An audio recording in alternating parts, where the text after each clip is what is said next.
नमस्कार, न्याय टीवी में आप सभी दर्शकों का स्वागत है। कोर्ट राउंडअप की खबरें अब विस्तार से।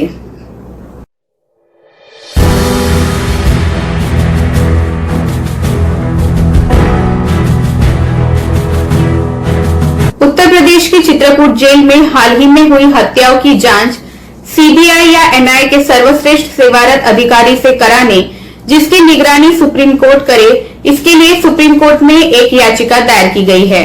याचिका में चित्रकूट जेल में हुई 3 विचाराधीन कैदियों की हत्याओं और उत्तर प्रदेश में हुई सभी गैर न्यायिक हत्याओं जो उत्तर प्रदेश में 18 मार्च 2017 के बाद हुई है, इसकी जांच के लिए सुप्रीम कोर्ट की देखरेख में सीबीआई जैसी केंद्रीय एजेंसी या एनआईए जैसी आतंकवाद रोधी एजेंसी की नियुक्ति की मांग की गई है। याचिका में उन हत्याओं का विशेष संदर्भ दिया गया है जो मुख्यमंत्री योगी आदित्यनाथ के सीधे आदेश तहत की गई हैं।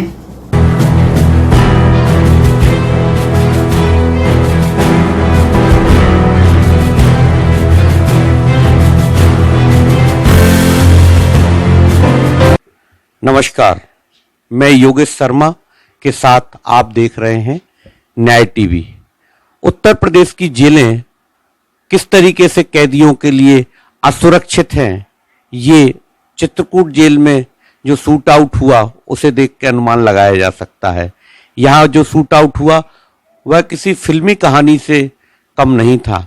जेल के अंदर असला का जाना जेल प्रशासन की कार्यप्रणाली पर प्रश्न चिन्ह खड़ा करता है। जेल में एक अपराधी दूसरे अपराधी को मार देता है और पुलिस कांटे से कांटा निकालते हुए बड़ी कुशलता से दूसरे अपराधी को मारकर सबूत और मामले को ही खत्म कर देती है।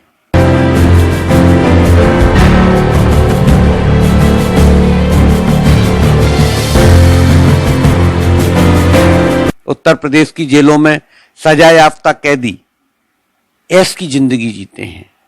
यहाँ पैसे के दम पर हर वो सुविधा जो कैदी को चाहिए, जो बाहर की दुनिया में मिलती है, उसे बैठकर जेल में मिल जाती है। यह सब सहारनपुर जेल से अंशु दीक्षित का एक वीडियो कुछ समय पहले वायरल हुआ था, जिसमें वह जेलर को भी पैसे देने के लिए बोल रहा है किसी को कि उसे 10,000 रुपए भिजवाओ, मुर्गा भिजवाओ, बोतल भिजवाओ।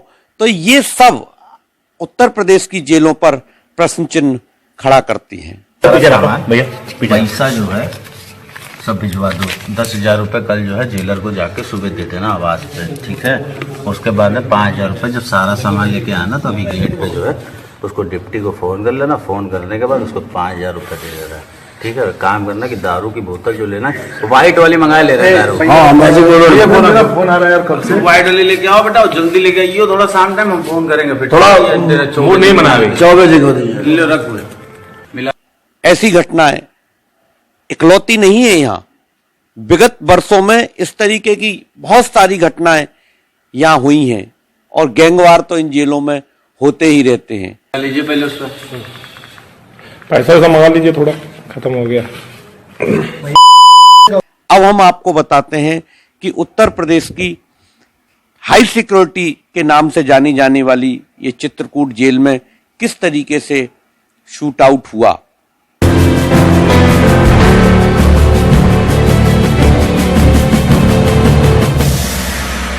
और किस तरीके से घटनाक्रम घटित हुआ। सुबह 9 बजे का समय, शुक्रवार का दिन, परेड के बाद अंशु दीक्षित अपनी बैरक से निकलता है और बंदी वहाँ जो रक्षक हैं, बंदी रक्षक जो हैं, उनसे ये कहता है कि मुझे किसी को फोन करना है, पीसीओ तक जाना है। वह फोन करने पीसीओ जाता है, लेकिन पीसीओ में जाते ही अपनी कमर से पिस्टल को निकाल लेता है और पिस्टल निकाल के उसी के साथ जो कैदी बंद था वो कैदी सामने मिलता है। क्योंकि शुक्रवार का दिन था, ईद थी, तो इन कैदियों ने जेल में ही ईद की नमाज अदा की थी और साथ ही कैदियों ने इन्हें मुबारकबाद भी दी थी। सामने मिराज को देखते ही, जो कि मुख्तार अंसारी का खासम खास है, उसका गुर्गा है, जो उसके पूरे नंबर 2 के जितने भी कारोबार हैं उनको देखता है, वो भी वहां है। महराज को देखते ही वह उसमें यह कहते हुए कि एक भी गुर्गे को मुख्तार अंसारी के मैं छोड़ूंगा नहीं।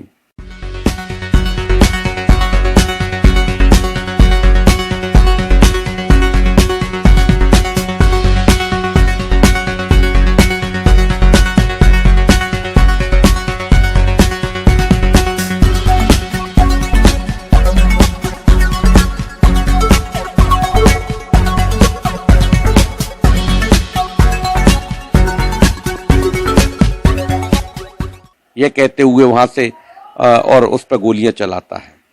इसके बाद वह उस बैरक की ओर बढ़ता है जहां काला, वसीम काला नाम का एक अपराधी वहां बंद है। वह भी उत्तर प्रदेश के पूर्वांचल, पश्चिमी उत्तर प्रदेश का बहुत बड़ा डॉन और गैंगस्टर है। उसे भी ये उल्टा सीधा बोलते हुए उस पर गोलियां चलाता है।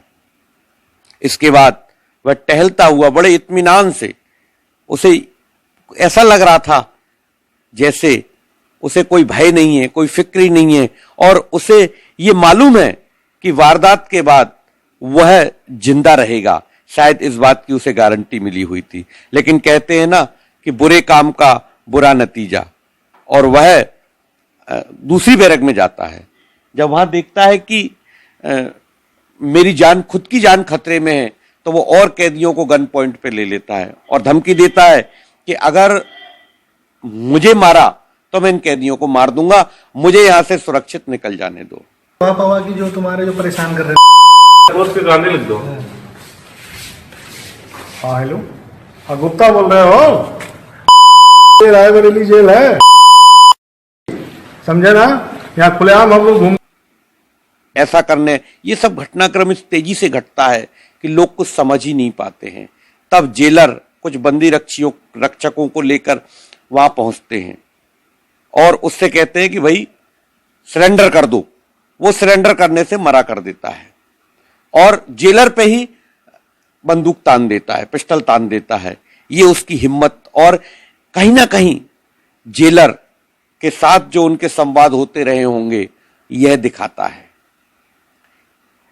जेलर जब सरेंडर के लिए कहता है तो वो सरेंडर नहीं करता। तब तक डीएम और एसपी भी कुछ पुलिस वालों को लेकर जिले की पुलिस वहां पहुंच जाती है और फिर शुरू होता है वह जो नहीं होना चाहिए था उसे वहीं मुठभेड़ में ढेर कर दिया जाता है। आखिर ये सब कैसे गैंगस्टर बनते हैं, कैसे इतने बड़े डॉन बन जाते हैं, इस सब के पीछे कहीं ना कहीं हमारा सिस्टम और हमारे नेता दोषी हैं। हम आपको सिलसिलेवार क्रमशः बताएंगे कि अंशु दीक्षित कैसे गैंगस्टर बना, मिराज कैसे गैंगस्टर बना और वसीम काला कैसे गैंगस्टर बना। आइए हम इनकी पिछली हिस्ट्री आपको बताते हैं, तब आपको पता चलेगा कि किस तरीके से उत्तर प्रदेश में और अन्य जगहों पर ये जराइम की दुनिया में खुलेआम जुर्म करते हैं।